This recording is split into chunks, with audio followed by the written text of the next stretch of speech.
साथियों, आज के इस जन जागरण कार्यक्रम के इस मंच पर उपस्थित सांसद आदरणीय पूर्व सांसद श्री रमेश कुमार जी, पूर्व विधायक वरिष्ठ कांग्रेस के नेता आदरणीय विजय लोचन साहब, आदर के योग्य चौधरी शीशपाल जी, पूर्व डिप्टी मेयर आदरणीय परवीन राणा साहब, हमारे किसान सेल के चेयरमैन राजवीर सोलंकी जी, ऋषि मुदगिल साहब, जिला कांग्रेस कमेटी के दिल्ली प्रदेश से कोऑर्डिनेटर भाई धीरज रसोया जी, सदर आदरणीय AICC की हमारी ऑब्जर्वर हरियाणा की वरिष्ठ नेता वर्तमान में विधायक शैली चौधरी जी, महिला कांग्रेस के अध्यक्ष पुष्पा जी, हमारे बदरपुर से उम्मीदवार रहे प्रमोद यादव साहब, कांता शर्मा, हमारी बहन जिलाध्यक्ष महिला कांग्रेस चौधरी राजेंद्र तंवर जी, खुशी मोहम्मद फिरदौसी जी, आदरणीय ओमवती जी, शुभम शर्मा जी, सुरेंद्र शर्मा भाई, जिला कांग्रेस कमेटी बदरपुर के अध्यक्ष भाई विष्णु अग्रवाल साहब, ब्लॉक कांग्रेस कमेटी के अध्यक्ष ऋषि जी, अनिल मित्तर साहब, क्षमा चाहता हूँ काफी यहाँ गणमान्य लोग हैं, यूथ कांग्रेस के अध्यक्ष भाई रणविजय लोचक जी, भाई इशारा कर रहे हैं कि कुछ नाम छूट गए, कुछ ऐसे महत्वपूर्ण नाम हैं। राजेश भाई, आपका नाम तो मैं आखिर में लूंगा ही लूंगा। आज के आयोजक संयोजक तो आप ही हैं, परवेश भाई तो हम सबकी दिल की धड़कन है, लेकिन कुछ और ऐसे नाम हैं जो इस मंच पर उपस्थित हैं, जो लगातार इस तरह की जनजागरण यात्रा में मेरा सहयोग कर रहे हैं या सहयोगी के रूप में साथ चल रहे हैं। सिंधवानी जी, सुंदर जी, बहुत सारे लोग हैं जिन्हें मैं अक्सर देखता हूँ यात्राओं में मेरे साथ चलते हैं, बात करते हैं, लेकिन आज इस विशेष तौर पर इस मंच पर भाई हम सबके साथी और पुराने इस परिवार की इस परंपरा को आगे लेके चलने वाले भाई जगप्रवेश कुमार जी का मैं धन्यवाद देता हूं, जिन्होंने बात रखी और अपने ओजस्वी भाषण से सबको संबोधित किया। बहुत तादाद में कांग्रेस परिवार और आसपास के आई हुई मातृशक्ति, नौजवान शक्ति, मेरे बुजुर्ग, क्षमा चाहता हूँ देर से पहुंचा, निरंतर ये कार्यक्रम चल रहे हैं और कार्यक्रमों से अंदाजा लगा सकते हैं कि इन सरकारों के खिलाफ जो मुहिम राहुल जी और सोनिया जी ने छेड़ी है, जो लड़ाई हम लड़ रहे हैं, चाहे हम किसानों की बात करें या बढ़ती हुई महंगाई की बात करें या दिल्ली में उत्पन्न हालातों की हम बात करें, अफसोस इस बात का है कि दोनों ही सरकारें इस देश के आवाम को, दिल्ली को बड़े बड़े सपने दिखाती, बड़ी बड़ी बातें करती, सपने दिखाती थी दिल्ली की सरकार की हम राजनीति बदलने आए। केंद्र की सरकार सपने दिखाती थी कि हम हर साल 2-2 करोड़ नौकरियां देंगे, महंगाई पर लगाम लगाएंगे, सबका साथ लेंगे, सबका विकास करेंगे। मुझे नहीं मालूम साथियों किसका विकास हुआ। जानकारी जो मेरे पास है, हिंदुस्तान में शायद ही किसी का विकास हुआ। यही कारण है जब किसानों से पूछो तो किसान कहते हैं जी विकास तो छोड़िए, जो हमारा हक था वो भी हमसे छीन लिया। और ये आंदोलन चला लगभग 358 दिन। 358 दिन के बाद देश के प्रधानमंत्री की नींद टूटती है और कहता है शायद मेरी तपस्या में कमी हुई। जो व्यक्ति साल भर चुप बैठा रहा, किसानों के लिए एक शब्द नहीं बोल पाया और लगातार उनकी सरकार, उनकी पार्टी के लोग उनको अपमानित करते रहे, उनको दंगाई कहते रहे, आतंकवादी कहते रहे, खालिस्तानी कहते रहे, पॉलिटिकल मोटिवेटेड लोग कहते रहे। ये भूल गए, ये अन्नदाता, ये किसान ना केवल इस मुल्क के लोगों का पेट भरता है, ये विश्व को भी अन्न प्रदान करता है। लेकिन अफसोस इस बात का है, जो बात राहुल गांधी जी को समझ में आती, हमारे नेता, प्रिय नेता को समझ में आती, वो देश के प्रधानमंत्री को समझ में नहीं आती, भाजपा के नेताओं को समझ में नहीं आती। माफ करिएगा, आज मैं देवली में हूँ, रमेश जी यहाँ बैठे, हमारे पूर्व नेताओं ने इस शहर को बसाया, इन कॉलोनियों को बसाया। अफसोस ये है कि आज के सांसद इन किसानों के खिलाफ यात्रा लेके निकले थे, आपसे पूछना चाहता हूं, यात्राएं निकली थी या नहीं निकली थी? किसान का विरोध के लिए आयोजन हुआ था नहीं हुआ था? पत्र व्यवहार हुआ था नहीं हुआ था? होर्डिंग्स लगाए गए थे नहीं लगाए गए? क्या पीयूष गोयल कहें, क्या मंत्री कहें, क्या भाजपा के सांसद कहें, माफ करना, सभाएं, प्रेस वार्ता, पोस्टर, एडवर्टाइजमेंट, क्या क्या नहीं किया। अफसोस तो और बढ़ जाता है जब लखीमपुर के अंदर इनके मंत्री, गृह राज्य मंत्री का बेटा किसानों को रोंद देता है, और वो मंत्री आज भी सत्ता में बैठा हुआ है, आज भी गद्दी में बैठा है, गृह मंत्री के साथ मंच साझा करता है, और मोदी जी कहते शायद मेरी तपस्या में कमी रह गई। शर्म आनी चाहिए मोदी जी। 358 दिन हमारे किसान बैठे रहे। पंजाब से जिस दिन निकले थे, प्रण लेके निकले थे। प्रण इस बात का था कि ये 3 काले कानून जब तक वापस नहीं हो जाएंगे, किसान अपने घर नहीं लौटेंगे। और यही बात राहुल गांधी जी ने कही थी। ये 3 काले कानून, ये जन विरोधी हैं, ये देश विरोधी हैं, ये अन्न विरोधी हैं। इनको किसी भी सूरत में किसान स्वीकार नहीं करेगा। और आज इसलिए कहता हूं, सरकार को झुकना पड़ा, अहंकारी शासक को झुकना पड़ा। किसान की जीत हुई, मेरे हिंदुस्तान के किसान की जीत हुई, मेरे अन्नदाता की जीत हुई, कांग्रेस के कार्यकर्ता की जीत हुई, जो कांग्रेस का कार्यकर्ता राहुल जी के आदेश अनुसार राहुल जी के साथ, इन किसानों के साथ डटा रहा। किसानों की लड़ाई में जो जो लोग उनके साथ खड़े थे, मैं समझता हूं सभी का धन्यवाद, आभार व्यक्त करना चाहिए, क्योंकि वो अकेले नहीं थे। उसमें पढ़ा लिखा युवा था, समाज सेवी लोग थे, बहुत सारे ऐसे लोग थे जो किसानों के साथ आवाज बन के डटे हुए थे। वो अलग बात है कि सरकार उनको दबाने के लिए उन पे मुकदमे दे रही थी। ये अलग बात है कि वो सरकार उन लोगों को प्रताड़ित कर रही थी।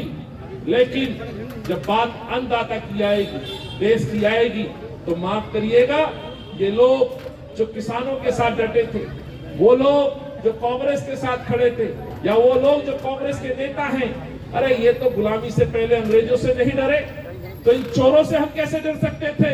इसीलिए मैं कहना चाहता हूं, आज जितने मंच पे लोग हैं, ये उस पार्टी के लोग हैं जिन्होंने इस देश को आजादी दी, इस देश को विकास के पथ पर लेकर के आए। मैं एक बात के साथ अपनी बात को थोड़ा और आगे बढ़ाऊंगा साथी, क्योंकि आज बड़ा विषय है किसानों का। किसान आज भी सीमा पे डटे। राजवीर जी कह रहे थे किसानों ने निर्णय ले लिया कि हम नहीं जाएंगे। मैंने पूछा भाई क्यों नहीं जा रहे? कह रहे सर इस देश के प्रधानमंत्री में भरोसा नहीं। और ये मैं नहीं बोल रहा हूँ, बयान आ चुके किसानों के। आज राजवीर जी, राकेश टिकैत और दूसरे नेताओं से मिले, हमारे किसान सेल के चेयरमैन। ये कहते हैं जी, किसान कहते हैं कि देश के प्रधानमंत्री पर भरोसा कैसे कर ले। जब युवाओं की नौकरी का सवाल पूछते हैं तो कहते हैं कि ये तो जुमला था। जब 15 लाख की बात पूछते हैं तो भाजपा कहती है तो जुमला था। जो आदमी अपने घोषणा पत्र, अपने बातों को जुमला कह दे, तो माफ करिएगा, उस प्रधानमंत्री पे कोई विश्वास नहीं कर सकता। और ये उदाहरण है आज किसानों का कि आज अन्नदाता का विश्वास इस देश के प्रधानमंत्री सरकार पर नहीं रहा। सोचना चाहिए भाजपा कि आखिर आपने क्या बना दिया इस देश में। किसानों का आज भरोसा नहीं, युवाओं का भरोसा नहीं, माइनॉरिटी का भरोसा नहीं। माफ करिएगा, जो हमारी बस्तियों में लोग रहते हैं, देवली की उन कॉलोनियों में, जिनमें कहा गया था किसी का मकान नहीं टूटने देंगे, किसी की झुग्गी नहीं टूटने देंगे, आज उन लोगों का भी विश्वास इन सरकारों पर नहीं है। मैं आया था लॉकडाउन के दौरान, मैंने दौरा किया था इस क्षेत्र में। जो मकान टूटे उसमें रईसुद्दीन भाई के जैसे हमारे ब्लॉक अध्यक्ष ने जो लड़ाई लड़ी, गुप्ता जी यहाँ खड़े हुए, हमारे नेता बैठे हुए, रमेश जी से लेकर के वो साथी जिन्होंने गरीबों के मकान को बचाने की मुहिम में साथ दिया, मैं उनका धन्यवाद देने आया। लेकिन मैं कुछ सवाल जरूर पूछूंगा। यहाँ मैं रईस भाई और राजेश चौहान जी के बोर्ड देख रहा हूँ, इन पे सवाल लिखे हुए हैं और वो ही जवाब मांगने आ रहे हैं हम सरकारों से। सरकार कहती है जी सब कुछ अच्छा चल रहा है। एक स्लोगन है, दिल्ली सरकार में बनने से पहले अरविंद कहते थे कि दिल्ली को लंदन, पेरिस और कई सिंगापुर बनाऊंगा। यहाँ प्रश्न लिखा हुआ है, दिल्ली, लंदन, पेरिस बनी क्या? नहीं। अभी भी पीछे वाले लोग नहीं बने। मुझे लग रहा आपकी दृष्टि में बनी हुई है, ऐसा है क्या? फिर पूछता हूँ, दिल्ली, लंदन, पेरिस बनी क्या? नहीं। यही सच है साथियों, दिल्ली, लंदन, पेरिस बनी हो या ना बनी हो, लेकिन लुटियन जॉन अरविंद केजरीवाल का जो विधानसभा क्षेत्र है, मानसून आता है तो उसमें हमें नदियां की तरह वहां कश्तियां तैरती नजर आती। ये दिल्ली की कल्पना हमने नहीं की थी। बहुत सारे युवा यहाँ खड़े हैं। मोदी जी कहते थे 1 साल में 2 करोड़ नौकरी, केजरीवाल 5 साल में 8 लाख नौकरी का जिक्र जो मेरे साथियों ने कहा है, ये उनके मैनिफेस्टो में, वो भी एक प्रश्न लिखा हुआ है। फिर पूछता हूं, युवाओं को रोजगार मिला क्या? रोजगार मिला क्या? महिला सुरक्षा मिली क्या? महिला सुरक्षित हुई क्या? ये वो तमाम प्रश्न है साथियों जिनकी हम पोल खोलने के लिए आज सड़कों पर होंगे। शैली जी ने जिक्र किया, महिलाएं दर्द समझती है महिलाओं का, महंगाई की परेशानी हर महिला को है, और ये परेशानी किचन से शुरू होती है। और हम जैसे भाई जो सुबह निकलते हैं काम मिलने की तलाश में, रोजगार की तलाश में, रोजगार मिलता नहीं है, ताने जरूर मिल जाते हैं महंगाई। तो आज जो महंगाई की मार सबसे ज्यादा परिवारों पे, उसमें सबसे ज्यादा परेशान कोई है तो हमारी बहनें। आज सैनी जी ने पूछा तेल के रेट क्या होंगे, गैस सिलेंडर के रेट क्या होंगे। बहुत नारे देते हैं भाजपा के लोग, कहीं सरकार बनाने जाते हैं तो सीट के आंकड़े बताते हैं, इसके पार उसके पार। मैं आपसे पूछना चाहता हूं, गैस कितने पार? जब हम सवाल पूछते गैस कितने पार तो आवाज आती है, गैस कितने पार? सरसों का तेल कितने पार? मोदी जी सुन लो, ये मैं नहीं बता रहा हूं, ये जनता बता रही है कि महंगाई की मार बहुत हुई, बहुत हुई, बहुत हुई। ये नारा भी मोदी ने दिया था, याद है ये? लेकिन आज ये नारे आपसे सवाल पूछते हैं, सरसों के तेल की कल्पना कर सकते हैं? पेट्रोल डीजल के रेट की कल्पना कर सकते हैं? 70 साल चिल्लाते हैं मोदी जी और भाजपा के लोग। 70 साल में 70 रुपए पहुंचा था पेट्रोल डीजल। आज 6 साल में मोदी जी उसको 110, 115 पे ले आए। अरे कांग्रेस के समय में साल 2 साल में रेट बढ़ते थे, आज तो इस तरह से झड़ी लग रही है कि हर दूसरे दिन तेल दौड़ रहा है। 110, 115, कभी सोचा आपने? कांग्रेस पे सवाल करने वाले लोग आज जवाब नहीं देते। चूड़ियां तोड़ने वाली इनकी नेताएं, प्याज की माला डालने वाली इनकी नेता जो धरना प्रदर्शन करती थी, गैस का सिलेंडर लेके बैठा करती थी, आज जितनी इनकी नेत्री है, जितनी महिला नेता है, एक शब्द नहीं बोलती है। क्यों नहीं बोलती महंगाई के ऊपर? क्या सीट पे बैठने के बाद आपके विचार बदल जाते? क्या आपको देशभक्ति दूर हो जाती? राष्ट्रभक्ति में आपके फिर से उतारा जाता है? यही कारण है कि कांग्रेस पार्टी आज सड़कों पर है साथियों। आज जन जागरण यात्रा के द्वारा इन सरकारों को हम जगाने की कोशिश करेंगे। केजरीवाल का जिक्र भी शैली जी ने किया, रमेश जी ने किया, आदरणीय मेरे भाई प्रवेश जी ने कहा। ये सच है साथियों, दिल्ली का एक मुख्यमंत्री आकर के दिल्ली को बड़े बड़े सपने दिखा के गया। दिल्ली को जैसे मैंने कहा लंदन पेरिस बनाने की बात कही गई। आज वो चुनावी पर्यटन पे है, पंजाब में जाके कहता है कि पंजाब को नशा मुक्त करूंगा। दिल्ली मॉडल चिल्लाता है। और आज दिल्ली को मिला क्या? शराब के ठेके। आज मोहल्लों में, चौक चौराहे पे, गलियों में आज 849 ठेके खोलने की नीति लेकर के आ गया। युवाओं की उम्र घटा दी शराब पीने की, जो उम्र 25 साल होती थी आज 21 साल कर दी। आज आप छात्रों को, बच्चों को, युवाओं को शराब की तरफ धकेलना चाहते हैं। ये वो लोग हैं जिनका इतिहास है, गौरवमय इतिहास है हमारे नेताओं का। हमारे प्रिय नेता राजीव जी ने जिन युवाओं को भारत के इस लोकतंत्र में अपनी भागीदारी सुनिश्चित करने के लिए 18 साल में मत का अधिकार दिया था, वही केजरीवाल उनको शराब का अधिकार देता है, उनको शराब पीने के लिए उम्र घटा देता है। ये कैसी सरकार है? ये कैसी सरकार है? यही पूछने के लिए आज हम सड़कों पर। आप पंजाब कहते हैं पंजाब को नशा मुक्त। अरे आप पंजाब को नशा मुक्त नहीं बना पाए, लेकिन आपने दिल्ली को नशे की राजधानी बना दिया। ये मैं कहना चाहता हूं। कांग्रेस पार्टी इसका विरोध कर रही है, धरने प्रदर्शन कर रही है, और ये हम नहीं होने देंगे। भ्रष्टाचार की बू आती है। सरकारी ठेकों को बेच करके प्राइवेट ठेकों को इस तरह से लाना, बड़े बड़े शराब माफियाओं को दिल्ली को बेच देना, ये दर्शाता है कि अरविंद का एकमात्र उद्देश्य है अपना चुनावी और अपने पद पे बने रहना। जो काम भाजपा और आरएसएस के लोग अपने परिवार को बड़ा करने में लगते हैं, वही काम आज अरविंद केजरीवाल अपनी पार्टी को बड़ा करने में लगे हुए हैं। उत्तराखंड जाते हैं, रोजगार की बात करते हैं। मैं पूछना चाहता हूं, अरविंद केजरीवाल 1 साल में वहां बोल रहे हैं 6 महीने में, माफी चाहता हूं, 6 महीने में 1 लाख नौकरी, यहाँ 7 साल में 8 लाख नौकरी देने का वादा किया था। किसी को नौकरी मिली क्या? नहीं। किसी को नौकरी मिली क्या? नहीं। रईस भाई ने कहा 13,27,000 पढ़े लिखे शिक्षित बच्चे आज पोर्टल पे रजिस्टर्ड। उत्तराखंड में कहता है नौकरी नहीं तो भत्ता दूंगा। अरे दिल्ली को भत्ता दो ना पहले। आपके अपने रजिस्टर्ड वेबसाइट पर 13,27,000 युवा बेरोजगार शिक्षित युवा आज रजिस्टर्ड है। उनकी तो बात ही छोड़ दीजिए। जो मेरा गरीब युवा बच्चा आज जो ई रिक्शा चलाता है या कल मजबूरन दूसरे काम करता है, मजदूरी करता है, उनको तो रोजगार छोड़ दीजिए। जो पढ़ा लिखा बच्चा अपने आप को सरकार की वेबसाइट पर रजिस्टर कराता है, उनकी संख्या 13,27,000 पिछले साल तक की बता रहा हूं। हर साल बच्चा युवा होता है और बेरोजगार होता है। वहां कहते हैं रोजगार नहीं तो भत्ता दूंगा 5,000। अरे दीजिए दिल्ली के अंदर, तब हम कहेंगे उत्तराखंड में जाकर के आप वोट दीजिए। पंजाब को नशा मुक्त, उत्तराखंड को युवाओं को रोजगार, गोवा में जाके कहते हैं हम भाईचारे की बात करते हैं। माफ करिएगा, यही महरौली जिला है। इस दिल्ली के अंदर लगातार तोड़फोड़ होती है, भाईचारे पे कुठाराघात होता है। शीला जी के समय में जिस दिल्ली ने रत्ती भर पत्ता नहीं हिलने दिया, कभी धर्म के नाम पर किसी भाई ने एक दूसरे को उंगली नहीं उठाई, आज उस दिल्ली को दंगों में झोंक दिया। नो सेंस के दंगे, जमुना पार में दंगे होते हैं, मौतें होती हैं। केजरीवाल छुप के घर बैठ जाता है, चर्च टूटता है, मरकज को बदनाम किया जाता है, तबलीगी जमात को बदनाम किया जाता है, चांदनी चौक का हनुमान मंदिर टूटता है। ये कांग्रेस के समय में नहीं हुआ, शीला जी के समय में नहीं हुआ, ये हुआ है तो अरविंद केजरीवाल के समय में हुआ है।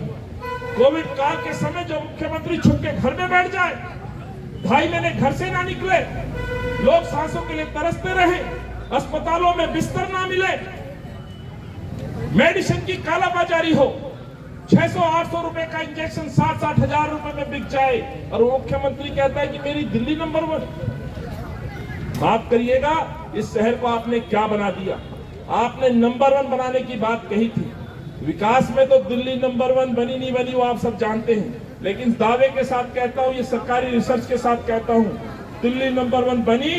इस पिछले 1.5 साल में जो मैंने देखा है दिल्ली को, वो बेरोजगारी में नंबर 1 बनी, महिला उत्पीड़न में नंबर 1 बनी। दिल्ली को आज रेप कैपिटल कहा जाता है। जिस दिल्ली की पहचान फ्लाईओवर, सड़कें, मेरी दिल्ली, दिल्ली के एयरपोर्ट हो, स्टेशन हो, उतरते ही लोग कहते थे वाह क्या दिल्ली बना दी शीला जी ने, क्या कांग्रेस ने दिल्ली बना दी। लाडली योजनाएं, राशन का अधिकार, राशन कार्ड, पेंशन, स्कूलों में बढ़ते हुए शिक्षा का स्तर, ये शीला जी की उपलब्धि थी, ये कांग्रेस की उपलब्धि थी। वो चौधरी शीशपाल, यहाँ विजय लोचन जी बैठे हैं, अनिल भारद्वाज जी बैठे हैं, मैं भी उसका सौभाग्य मुझे मिला कि मैं उस विधानसभा में शीला जी के साथ काम कर पाया। लेकिन आज जो मुख्यमंत्री है वही प्रधानमंत्री का व्यवहार है, एक अहंकारी शासक के तौर पर ये लोग काम करते हैं। और इन्हीं से हम सवाल पूछने के लिए आज सड़कों पर हैं साथियों। जैसे मैंने कहा, महिलाओं को हक नहीं मिला, युवाओं को रोजगार नहीं मिला, और कहते हैं दिल्ली नंबर 1। अरे दिल्ली नंबर 1 हुई पॉल्यूशन में नंबर 1। मुझे मालूम है पूर्वांचल के काफी लोग यहाँ हैं, बड़ी तादाद में लोग छठ मनाते हैं। आज दिल्ली को जहर पिलाया जा रहा है। यमुना की स्थिति देखते हैं तो जहर नजर आता है, हवा में सांस लेते हैं तो जहर मिलता है, और आज फिर वही शराब के रूप में जहर परोसने की तैयारी अरविंद केजरीवाल के द्वारा इस शहर को दी जाती है। अंत में अपनी वाणी को विराम देते हुए आपसे इतना ही इंतजार करता हूँ कि आज हम सड़कों पर हैं, कांग्रेस के नेता, कांग्रेस के कार्यकर्ता सड़कों पर हैं, तो माफ करिएगा साथियों, इस दिल्ली को बचाने के लिए हम सड़कों पर हैं, इस दिल्ली के भाईचारे को बचाने के लिए, गरीबों का हक मांगने के लिए। इसीलिए हमारी इस मंच से मांग है, 52 लाख लोगों के राशन कार्ड पेंडिंग है, वो राशन कार्ड बनाइए अरविंद केजरीवाल। इन राशन कार्ड जो पुराने हैं उनमें जो नाम नहीं जुड़े, उनमें नाम जोड़िए अरविंद केजरीवाल। जो राशन कार्ड नहीं बने हैं उनको राशन कार्ड दीजिए, और राशन कार्डों पर जो 1 किलो आज तक राशन नहीं बढ़ा पाया, उन राशन कार्डों पर आप राशन बढ़ाइए अरविंद केजरीवाल। जिन लोगों की पेंशन रुकी हुई है, पेंशन दीजिए। पेंशन का एक नया फॉर्म नहीं जुड़ा तो क्यों नहीं जुड़ा, ये भी हम प्रश्न पूछते हैं। कर्मचारी परेशान है, 15 साल में भाजपा ने उनको कंगाली पे खड़ा कर दिया। वो अलग बात है कि भाजपा के नेताओं के आज महलों की तरह मकान जरूर दिखते हैं, गरीब का मकान टूटता है तो उनके साथ खड़े नहीं होते। इसीलिए अंत में कहता हूं साथियों, वक्त आ गया है, 7 साल बहुत होते हैं किसी सरकार को देने के लिए। भाजपा ने जो किया उसका जवाब किसानों ने दिया है। अरविंद को भी 7 साल हो गए, अब अरविंद सवाल नहीं पूछ सकता, उसको जवाब देना होगा इन बातों का जो मैंने आपके सामने रखी है। और आपसे भी आग्रह करता हूँ, ये प्रश्न जरूर पूछिएगा जब आम आदमी पार्टी के लोग आपके बीच आए, अरविंद की तारीफ करें तो पूछिएगा मेरा रोजगार कहाँ है, महंगाई पे क्या हुआ, मेरे शहर को नंबर 1 बनाना था तो तुमने शराब क्यों दी। ये तमाम प्रश्न होंगे जिनको मुझे लगता है आपको पूछना चाहिए। अंत में अपनी वाणी को विराम देता हूँ और अपने एक प्रिय नेता, यहाँ से विधायक रहे मेरे भाई अरविंदर लवली जी को मैं जरूर याद करना चाहता हूँ। वो व्यक्ति मेरे साथ बीमार होने के बावजूद देवली में धरने पर आके बैठा था, मकान बचाने के लिए, आप लोगों के मकान बचाने के लिए आके बैठा था। आज हमारे बीच में वो नहीं, मैं उस नेता को नमन करता हूँ। उनके आकस्मिक निधन पर कांग्रेस की तो क्षति है, मैं समझता हूँ इस क्षेत्र की भी बड़ी क्षति है, क्योंकि माननीय बूटा सिंह जी के परिवार का वो बेटा जिसने 5 साल विधानसभा में आपकी बात रखी, आज उस नेता को हम जरूर याद करते। अपने श्रद्धासुमन उनको अर्पित करता हूं और अंत में भाई राजेश चौहान जी के नेतृत्व में यात्रा आगे बढ़ेगी। यात्रा बढ़ेगी रमेश जी के नेतृत्व में, जो लगातार जितना कहूं कम होगा रमेश जी के लिए। मैं सौभाग्यशाली हूं कि ऐसे नेताओं के साथ काम कर रहा हूं जो दिन रात अपने परिवार को छोड़ करके कांग्रेस के झंडे के साथ इस दिल्ली के लिए आगे आते हैं।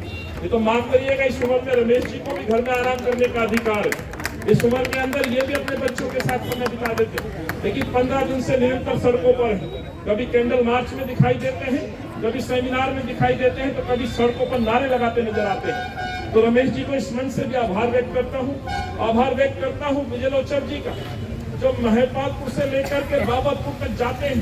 क्यों जाते हैं, क्या पड़ी है इन लोगों को, इसलिए क्योंकि इन्होंने नेतृत्व किया इस शहर का, इस दिल्ली का, इस जिले का, और आज जाकर के ये बात रखते हैं, चेहरे हैं कांग्रेस के। इसीलिए इन साथियों का इस मन से आभार करता हूं जो लगातार इस यात्रा में चल रहे हैं। राजवीर जी सोच रहे होंगे मेरा नाम नहीं ले रहे, राजवीर जी ये वक्त आप पर हमारा ही है लड़ने का। ये तो प्रेरणा है, उदाहरण है लोग उन लोगों के लिए जो घर में छुप के बैठ गए। माफ करिएगा, उन कार्यकर्ताओं से भी कहूंगा, निकलिए, वक्त है, लोगों की लड़ाई लड़िए। यही हमारे पूर्वजों ने किया था, यही अब हम कर रहे हैं। आप सभी ने मुझे सुना, इतनी तादाद में मेरे लोग यहाँ खड़े हैं, साथी खड़े, बहुत सारे साथियों का नाम नहीं ले पाया, बहुत सारे ब्लॉक अध्यक्ष यहाँ खड़े हैं, लेकिन प्रवासी वर्ग यहाँ खड़ा है जो अभी अभी पहुंचा है। मुझे लगता है इतने लोग इस बस्ती में रहते हैं। एक प्रश्न तो मैं इनसे पूछ रहता हूँ, कैमरा घुमाइएगा भाई, आपसे पूछना चाहता हूँ, हाथ खड़ा करके समर्थन देना। महंगाई बढ़ी या इनकम बढ़ी? महंगाई बढ़ी या इनकम बढ़ी? जब सवाल पूछता हूँ तो कहते हैं महंगाई बढ़ी। ये भैया खड़े सर पे जरा बैठ के, ये जिन्होंने जो अपना पटका बांधा वो चाहिए, क्या करते हो आप? बेलदारी बढ़ी? बहुत कम है। कितनी है? 30 दिन में 10 दिन लगती है छुट्टी, वो भी छुट्टियाँ होती है। 20 दिन आराम करो। महंगाई हद पार कर गई है, हद पार कर गई है। तो मोदी जी कहते थे सबका विकास हो गया सबका विकास। घर बैठे हैं, आराम करो। यही सच है।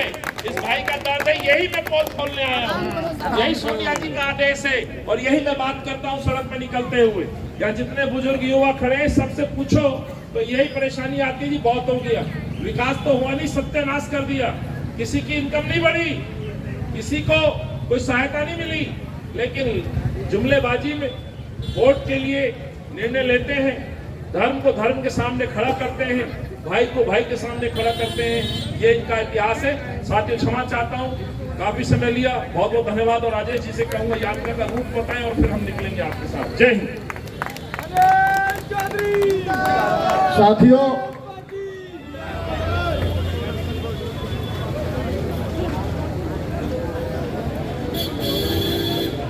राजवीर जी, भाई रमेश यादव जी भी हमारे बीच में